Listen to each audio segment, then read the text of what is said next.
Students, आपकी संचिता book class 8 की संचिता book का जो थर्ड चैप्टर है गान युद्ध। गान युद्ध के लेखक हैं सुदर्शन जी। और यहाँ पर जैसे कि नाम से ही पता पड़ रहा है कि गान युद्ध मतलब है कि गीत से रिलेटेड या गान विद्या से रिलेटेड कोई एक युद्ध है जिसकी बात यहाँ पे की जा रही है। तो तानसेन जो थे वो अकबर की दरबार के बहुत ही प्रमुख गायक थे और अकबर उन्हें बहुत पसंद करते थे, बहुत प्रिय थे। और इसीलिए तानसेन को बहुत ज़्यादा घमंड था और अभिमान था कि आगरा की सीमाओं में उनसे अच्छा कोई भी गायक हो नहीं सकता। और अगर कोई आकर इस बात का दावा करेगा कि वो तानसेन से ज़्यादा अच्छा गायक है और वो गान विद्या के में जितने भी प्रश्न हैं तानसेन द्वारा पूछे गए उनका अगर सही जवाब दे पाता है तभी उसको मतलब तानसेन की तरफ से जीता हुआ माना जाएगा और वरना उसको मृत्युदंड का मतलब दे दिया जाएगा। ये तानसेन की तरफ से बोला गया था और अकबर ने इसे माना भी था। तो यहाँ पर बैजू नाम के एक बच्चे ने किस तरीके से उनके अभिमान को तोड़ा, यहाँ पर उसी का जिक्र किया गया है। तो एक बार साधुओं की एक टोली आई थी, उसमें बैजू नाम का एक बच्चा भी था।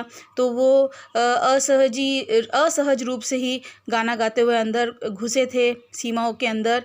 तो वहाँ पर जब वो घुसे तो जितने भी सैनिक थे उन्होंने उन्हें बंदी बना लिया। क्योंकि वहाँ पे कोई दूसरा गाना गाएगा ये अलाउ नहीं था, ये मतलब किसी को मंजूर नहीं था। तो इसीलिए वहाँ पर जब ले जाया गया तो तानसेन ने कुछ उनसे प्रश्न पूछे और तानसेन ने जब प्रश्न पूछे तो एक भी साधु उसका जवाब नहीं दे पाया, तो सभी को मृत्युदंड दे दिया गया। लेकिन बैजू बहुत छोटा बच्चा था इसीलिए उसको छोड़ दिया गया।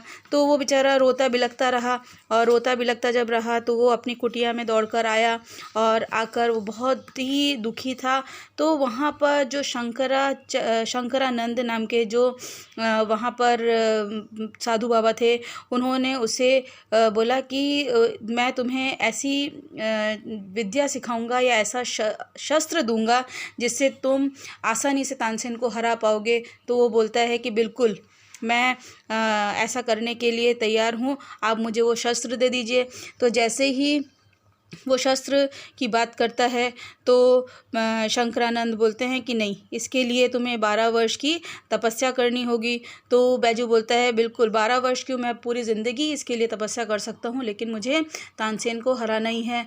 तो देखते देखते 12 वर्ष बीत जाते हैं और जो बैजू है वो गान विद्या में पारंगत हो जाता है, प्रवीण हो जाता है। और वो एक दिन गाते गाते आगरा की जब सीमाओं में प्रवेश करता है तो उसका गाना सुनकर सभी मंत्रमुग्ध हो जाते हैं और किसी को ये होश नहीं रहता है कि उसे बंदी बनाना है। और ऐसा ही करते करते उसकी मुलाकात तानसेन से होती है। तानसेन बहुत ज़्यादा गुस्से में आ जाते हैं और बोलते हैं कि तुम्हारी मृत्यु निश्चित है और कल ही तुम्हारे साथ मेरा गान युद्ध होगा। मंजूर होता है, दूसरे दिन सुबह युद्ध प्रारंभ होता है और बैजू के गायन से कुछ हिरण उसके पास उछलते कूदते हुए आते हैं और बैजू के गले में जो फूलों की माला होती है वो हिरणों को पहनाते हैं और तानसेन से कहते हैं कि ये जो हिरण भागकर फिर से जंगल चले गए हैं, आप अपनी गायकी से इन्हें दोबारा बुलाइए। तो तानसेन बोलते हैं ये तो बहुत आसान है, लेकिन तानसेन बहुत कोशिश करते हैं लेकिन वो आ नहीं पाते। और अब तानसेन बोलते हैं कि तुम इन्हें बुलाओ। तो वापस जब बैजू अपना गायन शुरू करते हैं, सुरीली ध्वनि बजाते हैं सितार पर, तो जितने भी हिरन हैं वो कूदते उछलते हुए वापस आ जाते हैं। तो मतलब अकबर और तानसेन दोनों को ही अपनी हार और अपनी पराजय और अपनी मृत्यु बिल्कुल मतलब नज़र आती है। अकबर बहुत ही दुखी हो जाते हैं कि तानसेन को अब वो किसी तरीके से बचा नहीं सकते। तो वो बैजू से बोलते हैं कि अब सारा जो दारोमदार है तुम्हारे ऊपर है, तुम क्या दंड देना चाहते हो देख लो। तो बैजू बोलते हैं कि भाई आपने ये जो एक नियम बना रखा है कि आप मतलब आप कोई भी इन आगरा की सीमाओं के अंदर आएगा और गाना गाएगा तो उसे मरवा दिया जाएगा। तो ये जो नियम है उसे तुरंत ही ख़त्म कर दें और सब कुछ मतलब एकदम ईज़ी कर दें। तो ये निष्ठुर नियम उन्होंने हटा देने के लिए कहा।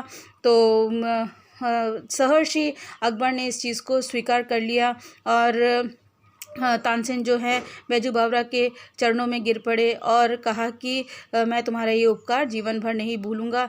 तो बैजू बावरा ने उत्तर दिया, 12 वर्ष पहले की बात है, तुमने भी मेरे पिता के प्राण लिए थे और आज ये जो है इसी का बदला है।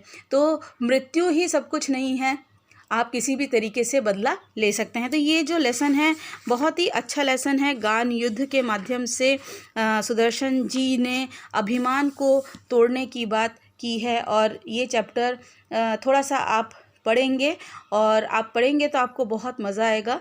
आप इसको पढ़िए और कल हम इसके क्वेश्चन आंसर्स करेंगे। Thank you.